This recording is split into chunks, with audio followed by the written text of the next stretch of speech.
Hey, it's happening, fellow fantasy GMs. I am JJ Wang. He's the bigger one, DJ Dolph, and with our powers combined, we are the Fantasy Couriers. Oh, JJ Wang, we are in week 2 of our universal experiment of taking over Skull King. I've had some cool interactions with the guys on there. I had a couple questions popped up there. By the time this airs, the grand experiment of a Facebook Live Q&A will have popped up. We'll see how we go. There might be more popping up. Some JJ Wangs even is. Yeah. I mean, he might be sending smoke signals and hoping they go through the computer. We'll see. He's the paper and pencil expert. I'm the what would you call me? The internet expert of the group. Yeah, you're a social media guy. Oh, I got it. I'm a social media guy. Yeah, how low are we that I'm the social media guy? I'm so far from that it's not even funny. If he was waiting on me to do that kind of stuff, I don't think we'd ever get there, man. Did you ever watch the show The League? Yeah, I watched it for a couple seasons, yeah. I could see you having a, what was it? Taco had a MySpace page. He would walk around with a science board and he would show it to people and pin their names on there. That would probably be the way I would. I'd rather draw it on a piece of paper than bring it up on a computer. Paper and pencil are still great. I still bring the list, my pen and paper to the football drafts, and I'm still grinding it out that way, man. Everybody's got their laptops.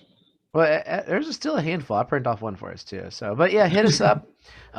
We're everywhere: Twitter, email, thefantasycouriers@gmail.com, on Facebook. We have 2 Facebook pages, trying to decide if we're going to merge or keep them separate, just in case one gets deleted by the wonderful world of Facebook. Instagram, give us YouTube comments, hit us up. We want to know what you want us to talk about. We are halfway through the NFL. Last week, if you made it through the whole show, you are a Fantasy Couriers super fan. I'm still tired. I'm still recovering from that. It's just, I don't even know if I'm going to make it all the way through this one.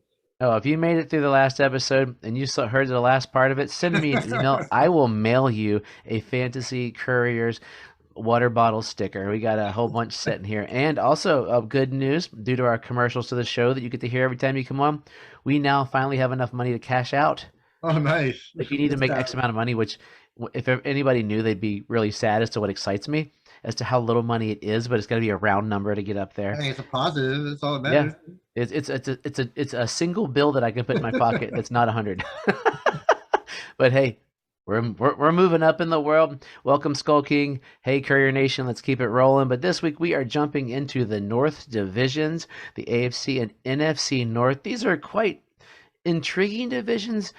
These are 2 divisions more known, I would say, generally, not all the way through, but throughout history, known for their defenses. So there's some guys that have been great fantasy players for here. But if you think of the NFC AFC North, you're thinking Ray Lewis, you're thinking Dick Butkus, you're going way back. You're thinking Mike Singletary. You're thinking just these amazing Pittsburgh, the Steel Curtain, just going through all those amazing teams. But we don't worry about those, because if you play defense in your fantasy league, you've got a terrible commissioner. That's all I know. Terrible commissioner. Oh, I love defense. Well, you know what I don't like? IDP. I am not a fan of that. Yeah, if you're a fan of IDP, we love you, but you will not hear anything from us. I play in a couple, but I'm not a fan. I did it a couple of years, and it was, to me, it's like having kickers. I love defense. It's my favorite part of football. I'd rather have kickers than IDP. I might agree with you. Get rid of all IDP. I'll take kickers and team defense.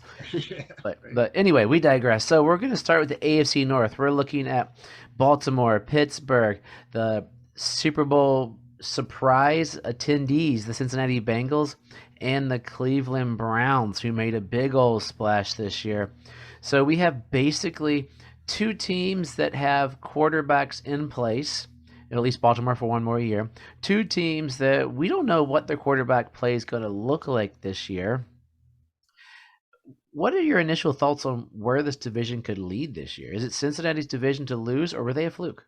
I don't think they were a fluke, but I don't think it's theirs to win. I think Pittsburgh is going to be good, just like they always are. I think Baltimore is going to. And if Deshaun Watson, plays, who knows if he's going to, but even if he plays any games, look, this is the one division where I think it wouldn't surprise me to see any of these teams win it. It would, because I mean, I think since he made the Super Bowl, but it wouldn't surprise me if they're a wild card team this year and barely make it in. So, do you think? I would say for me, since he was like a year early, which is kind of Yeah, good for probably. them, Probably. that they jumped ahead. So it really comes down to usually about two teams from a division make the playoffs.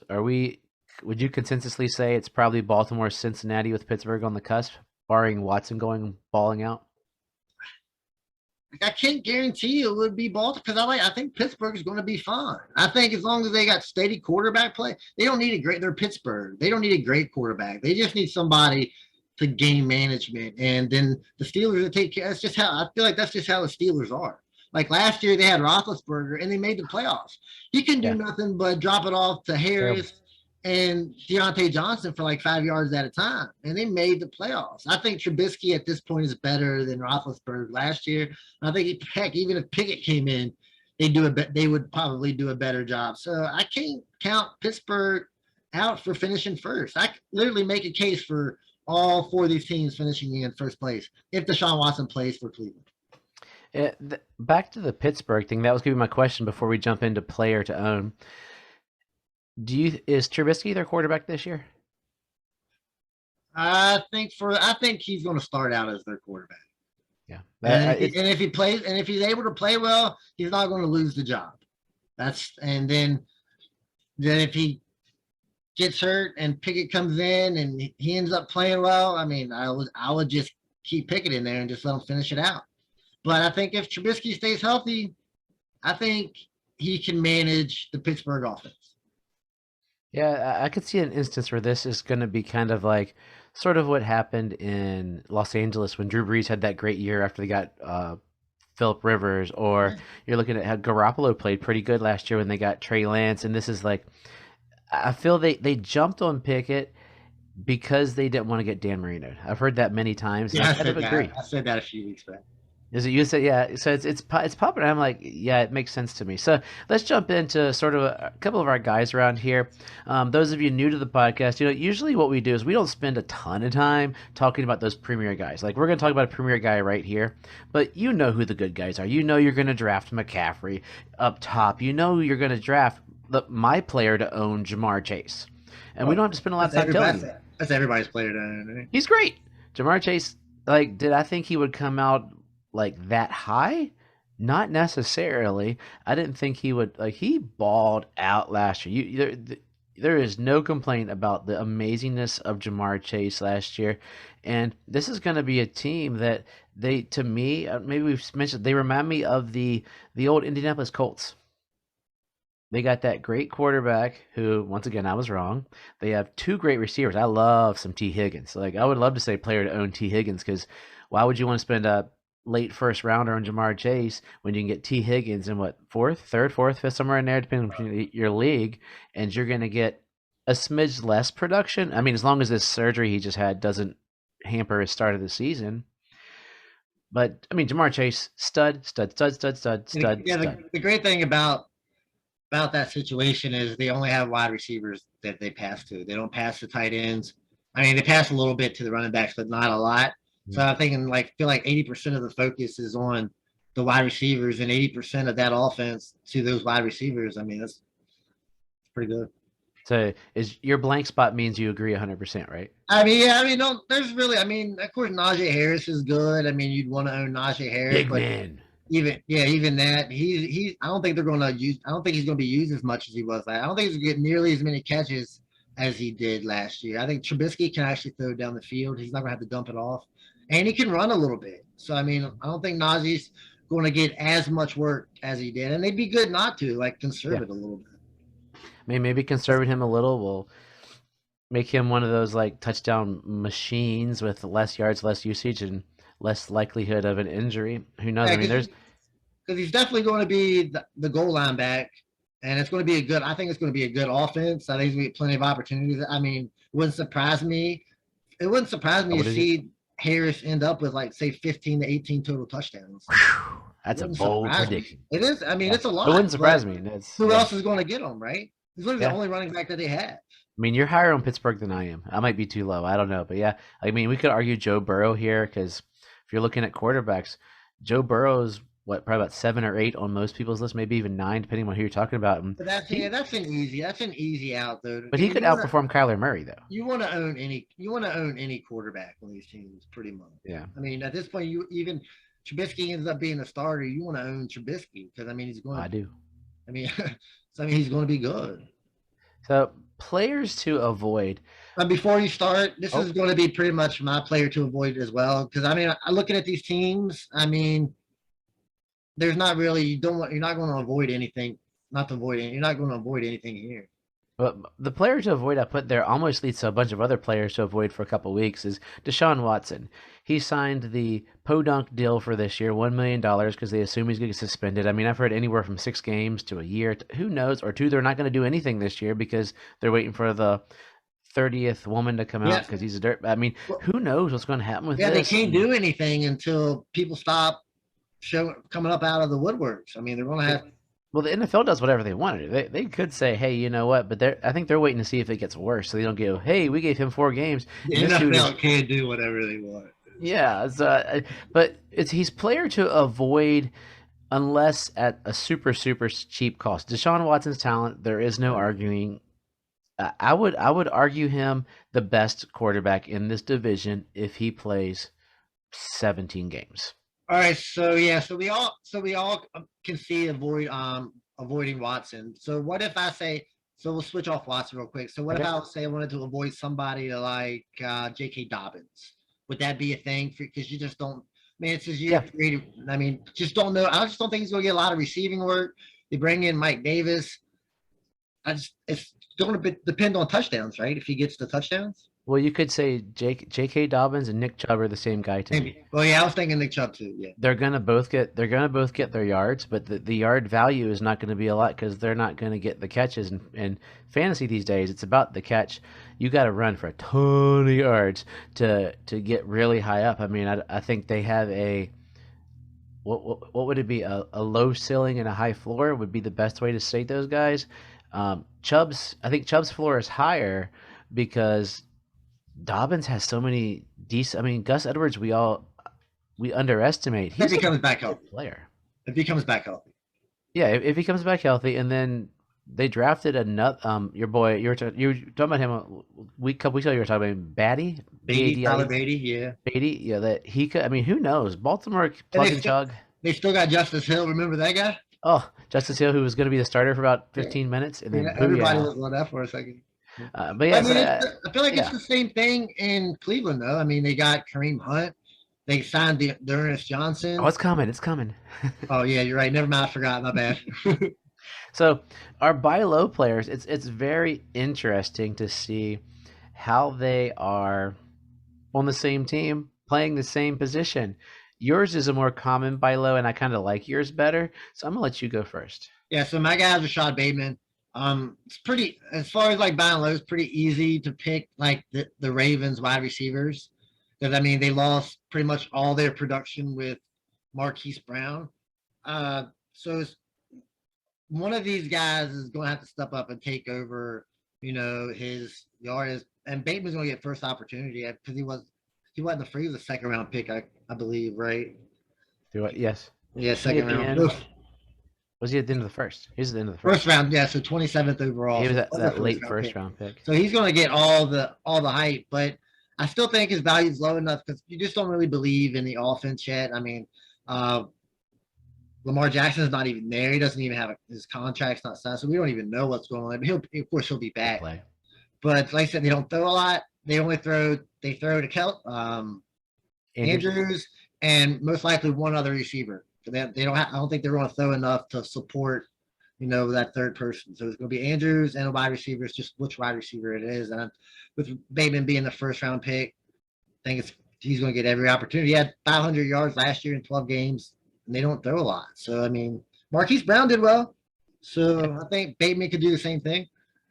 I mean, I think even player to avoid at his rank might be Andrews to think about because I've heard, you look at it, he caught a lot of passes last year, not so much because he was that much better, but because he had to. Yeah. had no one to run. They were running us in the backfield, and they tried to throw to somebody, and him and Hollywood had a pretty decent year. Rashad Bateman's draft rank is on Fantasy Pros is number 70, as opposed to number 376 for Devin. Devin Duvernay was the guy I'm throwing out Definitely here. bad him. You can almost get him for free, probably. Yeah, You don't have that to buy- you don't have to buy. 376. I'm not Yeah. doing my math right here, but I'm guessing that's a free agent pickup or a last rank. I mean, his consensus rank is 291 in standard, 289 in PPR, but he has an interesting.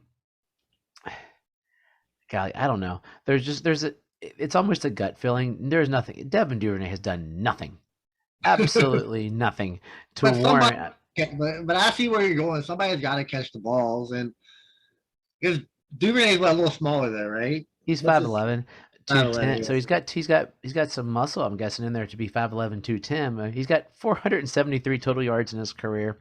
Last year he got touchdowns, so he's getting there. But he just seems to be of that Hollywood type build. So Rashad Bateman, I mean, if they get both of these guys, they would have two. Both these guys would be on most teams, except for Baltimore because of Lamar Jackson. They could be a 1 and a 2 because their skill set, because they're different build. Oh yeah, So it's just an intriguing little group of guys there. So yeah. would Somebody drop you off. That's just who you want. would you take Devin Duvernay ever? Probably not. Well, let's jump into rookie. Is it too soon to talk about your rookie? Are you okay? Is it? Well, I don't even know who I put down for my rookie. Oh, who's your favorite rookie in this draft? Yeah, yeah. My bad. I forgot where we were at. But yeah, you want to talk about mine? We can talk about mine. So if you've listened to the show, I'm pretty sure you know who this is. He's, like I said, my favorite rookie. This guy I think is going to pop the most, and that's George Pickens.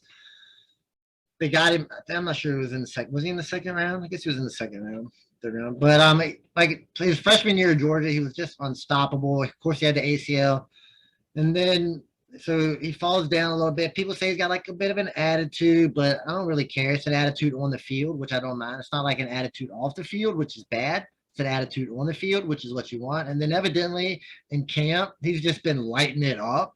He looks like the best player out there. So I don't really see a whole lot of rookies producing in this division. There's just not, maybe Kenny Pickett if he plays, but like I say, he might not play. I think Pickens might be in the running for rookie of the year, maybe. I mean, there's a lot of decent. I mean, he's got to get jump Claypool base. I mean, they'll line up 3 receivers, right? In Firemouth, depends because there's no. I have heard I can't remember the guys. There's another tight end there. I was looking. I can get it for you. Keep going. There was another tight end there. They was thinking. I was listening to somebody talk about I guess they call it 12 personnel, like 2 tight end type thing. Yeah. So I'm not really sure how that's going to work because they say Claypool's going to be moving into the slot. So, I mean, if they're playing like a 12 personnel a lot, which would make sense if they're going to be a running team, and Claypool moving to the slot, he might not really be on the field all that much. And Pickens is just big and fast, man. He can run. And he's like A.J. Green. That's who that's kind of it reminds you of. And of course, Deontay Johnson's going to get his boatload of targets, but they're going to be short. I think Pickens is just going to be out there just balling. Well, this is the team of guys that it's like they go to die. Miles Boykin is a receiver there. Anthony Miller, Gunnar Olszewski, he'll be the punt returner probably because he's from New England. The tight ends, are you talking about Gentry, Rader, or Hayward? Gentry, that's who. Zach Gentry? Yeah, that's who they were saying. They say he was looking really good. They say he's not nowhere near better than Pat Freiermuth, but he said from the way they say he's looking really good, and they're running like a lot of 12 personnel. Like I said, makes sense. Well, they have him as the Jesse James replacement, and he was more of a pass catcher anyway. Yeah. So, I mean, who knows? I just like Pittsburgh. Evidently, this is like my 6th favorite team. Evidently. Oh, apparently I like the Browns. So let's just look at this here. Look at my next 2. The Browns. The rest of the show is the Browns here. So the next four are being about the Browns. So we're getting a lot of Browns talk here. So my rookie's David Bell. I just missed him in a draft recently, and it really made me mad. 1,200 yards last year, 6 touchdowns. Just a 6'2", 205 coming in. I'm looking at opportunity. It's him and it's Amari Cooper and a bunch of people. You're going to disagree with me in a moment, but I could see him jump in coming from. He's been fairly productive all those years. His only down year was the COVID year, so fairly productive in the Big Ten, Big Ten with 12 teams, like a Big 12 with 10 teams in the Big Ten. It's all So jacked up now, so it doesn't matter. yeah, they probably have 42 teams. Who knows? But yeah, productive, jumping into a good situation once again. Deshaun Watson plays, he'll do better. Deshaun Watson doesn't play. Take all of this and throw it into Dynasty. Now, deep sleepers, as we wrap up the AFC North, both of us are looking at the Brownies. So, I mean, 3 of my 5 guys are Browns. That's disgusting. So I'm looking at, I did almost a position because we know the top 2 Browns running backs are Chubb and Hunt. I threw out Dearness Johnson and Jerome Ford. So Dearness Johnson just signed his tender. Swipe right. And he is going to. Oh, I got some stories on that, man. Oh, right, that wrong show. Man. He's going to. Oh man. He's going to. They like him a lot up in Cleveland, and he's that. Are we like talking about Johnson? Johnson? Yeah, he's that scrappy like guy. He's played when he's in there. He plays well. He's filled in a lot. it. Yeah, and then they got the rookie Jerome Ford out of I just brain farted. Oh, Cincinnati. Thank you. Out of Cincinnati. I had all of his stats up and I just closed everything down. And he had an amazing year last year. So that means they have 4 great running backs. I've even heard chatter of them going, do we dump Kareem Hunt? I don't think they will. I mean, these Ford could be next year, probably a better dynasty play than a this year play. Johnson's a better late round play to fill in. But Chubb's known to get hurt. Hunt's known to get hurt, and Hunt can't play by himself. We've noticed that. He's got to be a 2-down back for him to be successful. So one of these guys could fill in when one of those other 2 guys gets hurt. So, quick question for redraft: is he rosterable on a team, or is Ford? He just someone you got? Well, like for a redraft, Ford, no. Johnson. But not talking about Johnson because the only way he's going to play. Yeah, I'd waiver wire him. Yeah, your roster has to be super deep, and you're not. No, you're going to have to get really lucky because everybody's going to be after him when he goes for that week. So you got to be super aggressive. Yeah, but you can't draft based upon injury. Like we can talk about that later. You can't draft based upon hope of injury and hope of trade. Those are 2 things. That could be about words of wisdom at the end. There you go. I just stole them. Tell us about your guys, and then we're going to the NFC. All right, so my guy is also a Brown, and this is, of course, again, can't say this enough. This is when Deshaun Watson plays, not when Jacoby Brissett. I think that's your backup, right? Jacoby Brissett. Yeah. Not when he plays. So my guy is Donovan Peoples-Jones. So he had 20 catches the first year. They had 34 for 600 yards and 3 catches last year. It's not a lot, but when you average 18, almost 19 yards a catch over a 2-year period, that's pretty impressive. So when Deshaun Watson was with Houston, he had a very, very good deep threat as well when he was healthy, right? And Will Fuller. He loved to throw it. Loved Will Fuller. Loved it. So, I mean, if Peoples-Jones is fast and can get deep like Will Fuller can get deep, and Deshaun Watson likes to throw it deep, I mean, I think this could be Will Fuller, I want to say on steroids with, not getting injured. Because you got Amari Cooper manning that wide receiver 1, taking away coverage, and evidently got Njoku running across the middle because he's a great tight end. Yeah. So, I mean, I think Peoples-Jones I think he could have big stats, kind of like Claypool, like in his rookie year when he had all those touchdowns. Something like that. He might not get like a boatload of yards, but I see him having a boatload of touchdowns. Yeah. If you think so. Yeah. So. I can't disagree. Maybe falls into that. So, Watson's going to make someone good. Who it's going to be, we don't know. He's going to make everybody good. They've got like 4 or 5 guys that were like all of us. Everybody's pokes a different one. Like I'm a Bell guy, you're a Peoples-Jones guy. Somebody's like Cooper's just going to do it all. Somebody's like Njoku's going to do something. He could, and that would be fun to watch. I'm about 5 years late on that. I drafted him. So I mean, I was all over it when he was I was all over it. God damn it. Now moving to the Aaron Rodgers North. And we have the Green Bay Packers, Chicago Bears, Minnesota Vikings, and Detroit Lions. So it's a league with stellar quarterback play. We're looking at Justin Fields, who just killed it as a rookie. We're looking at Kirk Cousins, who nobody wants to own, but he is basically Mr. Consistency. Like he's like the Mendoza line of football. You always hear it like, are they as good as Kirk Cousins? Would you take him over or under Kirk Cousins? And then you got Jared Goff in Detroit. I say that all tongue in cheek because Kirk Cousins I would draft if I was waiting on a quarterback, but the other two, Oh, it's absolutely. scary. Kirk Cousins is Yeah, I mean, you can have him back in QB1 literally every time you draft Kirk Cousins. I mean, and get him cheap, cheap, cheap, cheap, cheap. I mean, I don't understand how people hate this guy. People hate this guy so much. It's because he just doesn't. He's not like a great real NFL player. He's a good NFL player, but he's not like a great clutch NFL quarterback. Like I could care less. I don't play in the real NFL. I play in fantasy. I mean, he's a good fantasy quarterback. Well, I'm going to change mine because I went with the obvious. I went with the low hanging fruit.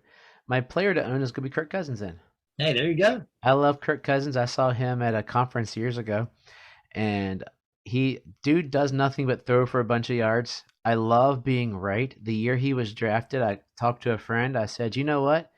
The Washington Redskins of the time just drafted their quarterback of the future, Kirk Cousins, and I was right. So I mean, he has done nothing since 2015 except for 19, but throw for over 4,000 yards. He's There got you two great receivers and a stud running back if healthy, and if not, a great backup running back and a rookie sneaking in there to cover up. So he's covered on all aspects. Big Irv's going to be healthy. Call it Kirk go. Cousins.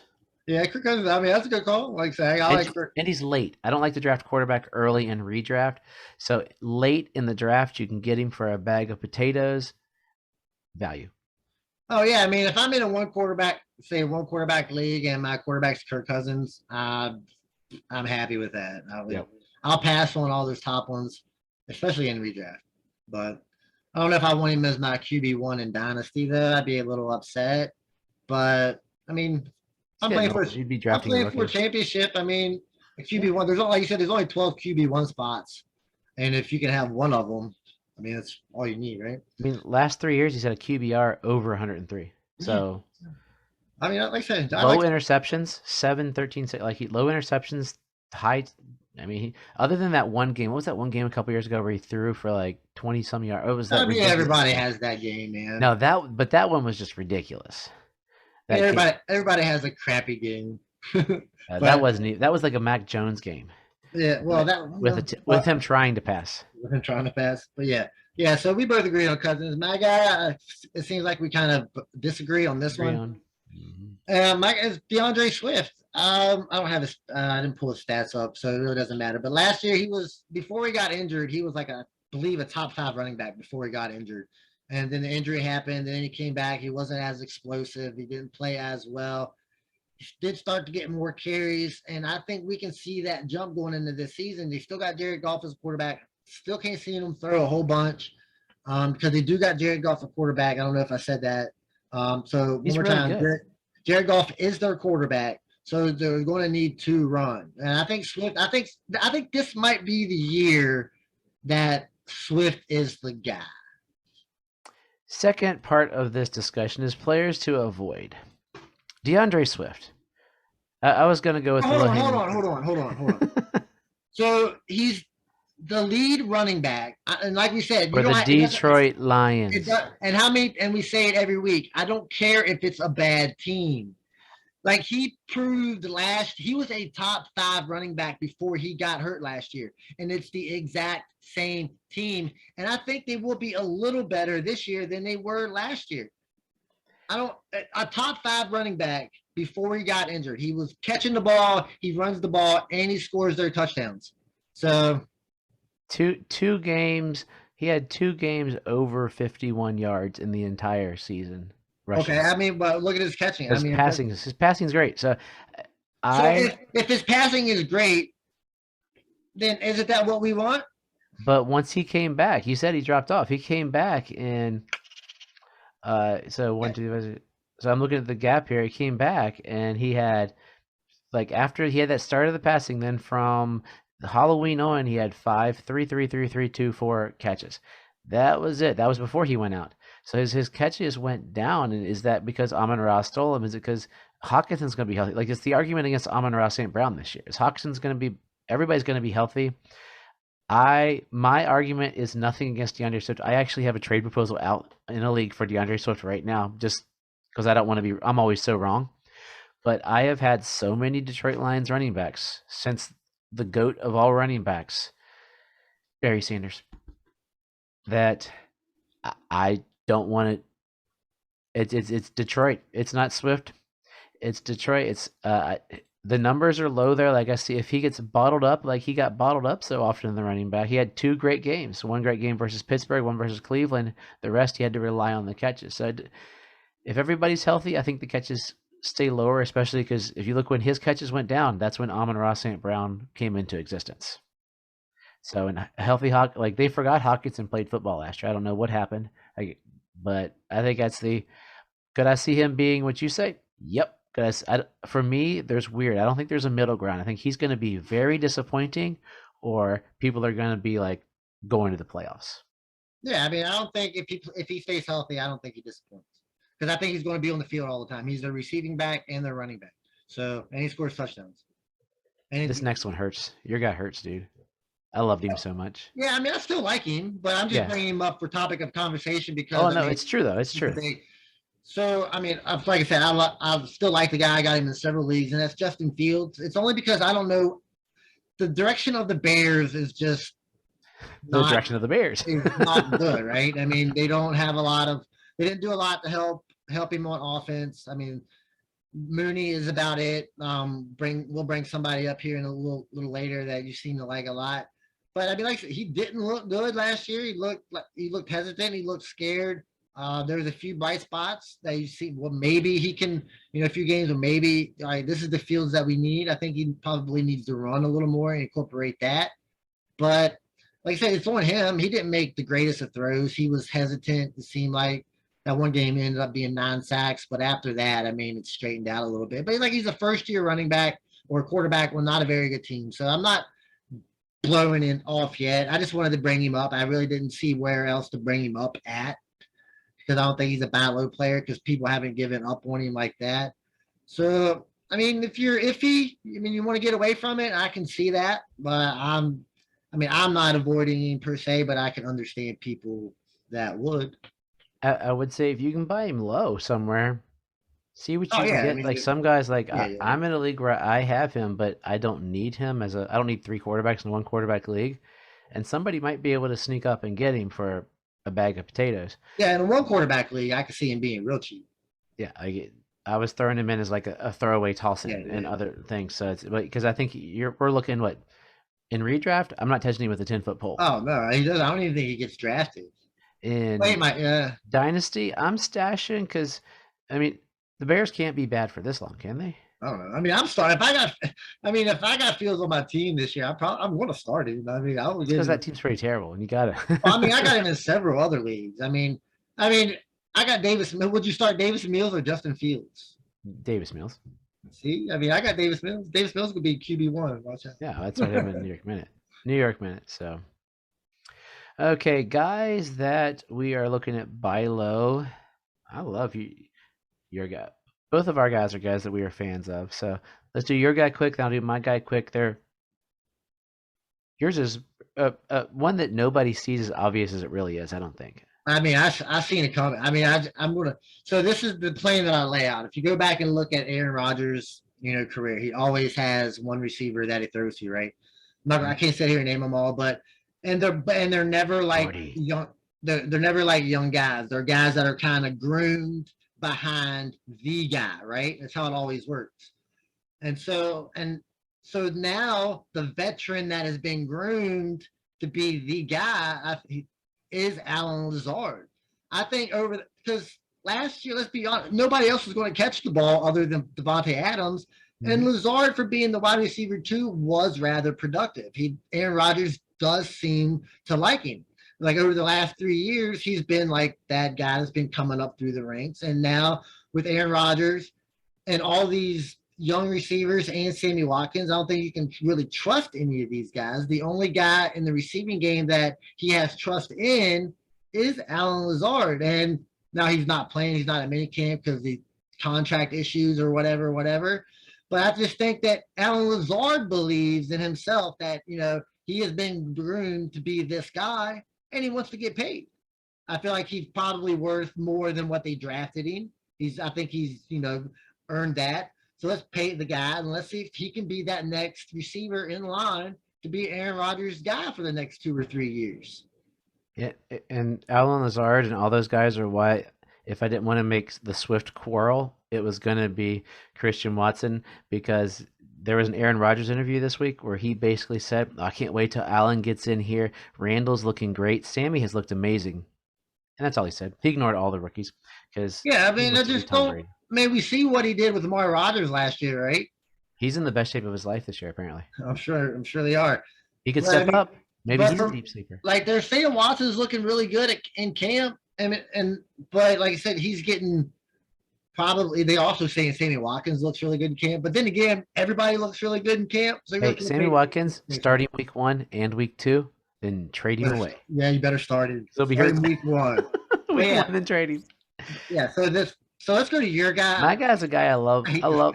I love this guy. This guy. You hate him, don't you? He's a touchdown machine. I did start to like him, and then he got hurt, and now I'm back to hate me. All you can say is Kirk Cousins loves him. If Kirk Cousins is my boy, Kirk Cousins loves Adam Thielen. If Kirk Cousins gets within 10 yards of the end zone, he's going to throw the ball to Adam Thielen. Adam Thielen is not throwing up the amazing numbers because, once again, player to own really should have been Justin Jefferson. But once again, we said on our show we don't really focus on the obvious. It was obvious. Like, it would have been Justin Jefferson, the end, no discussion whatsoever.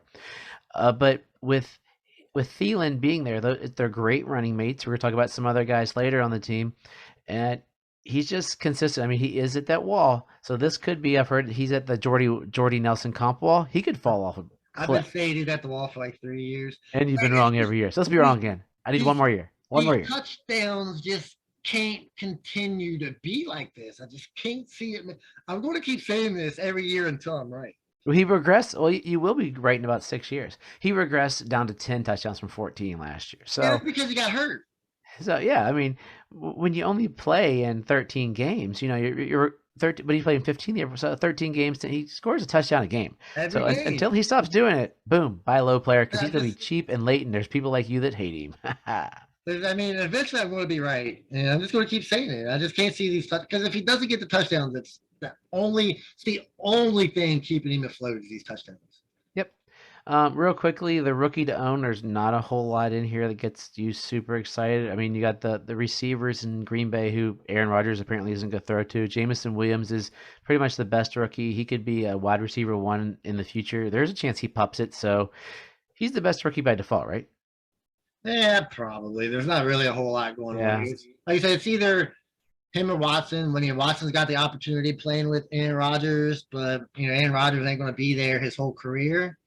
So, I mean, well, wait a second. Let me ask you, if Williams is not the rookie of the best rookie in the division, what about Chicago Bears wide receiver Velus Jones Jr.?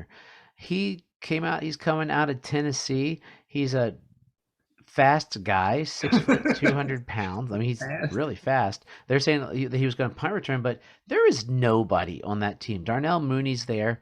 They signed Equanimeous St. Brown for some reason. Byron Pringle is ahead of him right now. He's the 3 behind Byron Pringle. Let me say that again. Byron Pringle, the guy who could not make himself any good in Kansas City, is going to magically be the best receiver on the Bears. So why not give the rookie some traction? He could be the rookie of the year in there. He did a little. I guess it's possible. I guess how do you feel about Cole Kmet? You think Cole Kmet can be like? I think Cole Kmet could be what determines how good the Bears' offense is. Because if Fields can keep that connection to Kmet, it opens up more. I think that's going to be key for the Bears. I think if Justin Fields can just find like a security blanket that's always open, like even we know David Montgomery can catch the ball. Mm-hmm. So I mean, we know Khalil Herbert. Yes. So he's got a can. If you say this guy's fast, I'm not really sure. I don't know a whole lot about him. I know he's been talked about a lot lately. I don't know a lot. So if he's really fast, we all know Justin Fields has got a cannon. So 4.31 40. Wow, that is pretty fast. 4th fastest at the NFL Combine. Yeah. So I mean, with Justin Fields' cannon, just go down the field. I'll throw it as far as you can and just hopefully just run up underneath this thing. So it might. I mean, I could be a year ahead. They're saying probably a lot of punt returns, kick returns this year. I don't see him doing much. Honestly, I don't see him doing very much this year. But we're talking about rookies. This is a deep dive. This is we're talking a deep sleeper. So he might be a good best ball guy if you're at the end and you're in a lot of sharks. It might throw him on there. Who knows? All right. So my guy here is banking on Adam Thielen getting injured, one of my deep sleeper. No, that's not. I'm not banking on that. But we all know Jefferson and Thielen's going to get play like what 85%, 90% of the game, right? Pretty much Yeah. the whole game. They're not going to come off the field. And then maybe Irv Smith's going to get in there, so that's another. Hopefully he can jump in that slot. But I asked KJ Osborne. He did pop. I mean, I think he had like 500 yards last year, right? And he played. There was a couple games where he did pop, but like I said, he's going to need an injury to Thielen for this to really work. But I think he fills in admirably if he can, jump in there and get some opportunity. Like I said, it's deep. I don't know if you'd roster him in redraft, but I mean, as far as Dynasty, I'd be looking forward. I mean, I'm happy to have him on my Dynasty team. Dude played 17 games last year and had 7 touchdowns. Oh yeah, that's kind of yeah. I love Osborne. I love Osborne. I drafted him. I forgot what his what was his. He had 50 for 655. 655. Yeah, so I mean, he actually had a good season. So I don't know how deep he really is. I think he's more of a sleeper than a deep sleeper. He's a bye week fill-in. But like I said, I mean, if he gets the opportunity, you've got something there. Yeah, I love KJ. I got him on some dynasty rosters for when Thielen goes away. That's sort of my theories. People are talking to me. So yeah, I've got no argument. Soon. No, he's got at least another 7 more years. So Adam Thielen will be playing when Tom Brady is still playing. They'll both be like 57. So we'll see how it goes. They're going to retire on the same team. Okay, well, we didn't go marathon full on you this week. I didn't talk about the best team in the NFL this week. Well, I'll mention them. They were mentioned last night on the Facebook Live. But Skull King Nation, welcome to us. Notice the name change of the Facebook page should be upcoming. Courier Nation, keep spreading the word. JJ Wang, give us your wisdom as we close out of here. What was your words of wisdom earlier in the? I lost track. It's been so long. It was a half marathon today. Oh, it was don't draft in order to don't draft because of injuries, and don't draft in order to trade. Oh yeah, don't go into your draft be like, hey, I think such and such is going to get hurt. I definitely got it. Yeah, that's a bad way to go. But I mean, like, oh, what if Debo gets traded? I should have Ayuk on my team, right? And I'm gonna draft Ayuk because I think Debo is going to get traded. Well, what if Debo don't get? What are your thoughts on Debo, by the way? I think he's going to be there. Nothing's going to change. They're going to be a decent squad. You think he's going to be the same receiver as he was last year? I don't, because Trey Lance scares me right now. Yeah, I just he's going to run more and pass less. I had a trade offer for Debo, but it's like I don't know if I really trust him enough to make him my guy yet. So. Jimmy's the quarterback. If Jimmy's going to get cut from out here, if Jimmy Garoppolo is the quarterback, yes, Debo 100%. Trey Lance, I got to see and hear something better because, terrible news at this point is not great news, but they're putting confidence in him. I mean, I want him to be good. I've got him, and you've got him, I just think there's a step down when you got a running quarterback that doesn't have the cannon arm and the expertise quite yet. He does got a cannon arm. Yeah. But I mean, like I said, he looked good. But anyway, like I said, don't draft because you think somebody's going to get hurt. But what about Christian McCaffrey? Are you drafting people like McCaffrey's backup, or what about Derrick Henry's backup? Oh yeah, because you're expecting an injury, right? And but mine are dynasty too, so I got bigger rosters. I think with any running back, if you go high, you've got to go low. So like if you got a stud, you got like the first round running back injury rate is so high that if you draft McCaffrey, plan somewhere, you got to bank. Is it going to be Foreman or Chuba? That's the problem. With Henry, is it going to be Haskins or Hilliard? You got to gamble a little bit too. But if you have roster space towards the end, what's the point in having Velus Jones on your team, who you know is going to be probably the best deep sleeper or rookie because he has to be because there's no one else, versus having handcuffs. Like handcuffs these days with the injury rate in the long season, I think are a little more valuable in running backs and even they were when we started talking about them more. Oh yeah, absolutely. Yeah, but yeah, that's my words of wisdom. And as always, trust yourself and trust the process.